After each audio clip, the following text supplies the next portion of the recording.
Video viral થયો છે કે દર્દીના પરિવારજનો આરોપ કરી રહ્યા છે ડોક્ટરની બેદરકારીના કારણે મોત થયું છે. શું હકીકત? આ વિડીયો અમારા ધ્યાને આવેલ છે. તે બાબતમાં અમે મેડિસિન વિભાગને પૂછેલ અને તે મેડિસિન વિભાગ તરફથી અમને મળેલ માહિતી મુજબ આ દર્દી 17 તારીખે સવારના 10:45 કલાકે સુરત સિવિલ હોસ્પિટલ ખાતે કેજ્યુઅલ્ટી વિભાગ ખાતે સારવાર માટે આવેલ. દર્દી નામે કૃષ્ણા સિરસાટ, તેની ઉંમર 41 વર્ષની હતી. ગભરામણ અને શ્વાસ લેવાની તકલીફ સાથે સારવાર માટે આવેલ, જેમને ફરજ પરના ઇમરજન્સી તબીબી ડોક્ટરોએ જોઈ તપાસી સારવાર ચાલુ કરેલ અને તેને બાયપેપ મશીન ઉપર રાખી અને સારવાર ચાલુ કરેલ. દર્દીને ઇતિહાસ પૂછતા જણાવેલ કે તેમને કિડનીની બીમારી હોય, તેને ડાયાલિસિસ પણ ચાલુ છે છેલ્લા 3 મહિનાથી, અને તેને અઠવાડિયામાં 3 વખત ડાયાલિસિસ કરાવવું પડે છે.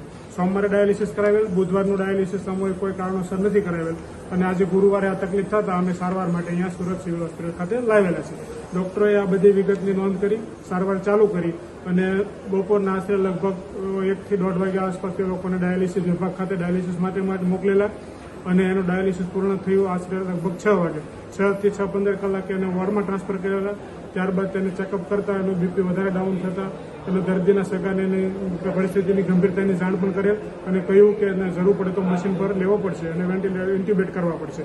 ત્યારબાદ લગભગ 8:30 થી 9 થી 9:15ના ગાળામાં દર્દીને ઇન્ટ્યુબેટ કરવામાં આવેલ અને ત્યારબાદ તેની સારવાર કરેલ. ત્યારબાદ દર્દીનું મોત લગભગ 9:45 આજુબાજુ દર્દી મરણ પામેલા અને ત્યારબાદ દર્દીના સગા સાથે ડોક્ટરો સાથે રકઝક થઈ અને જે વિડીયો વાયરલ થયો છે તે અંગેનો છે.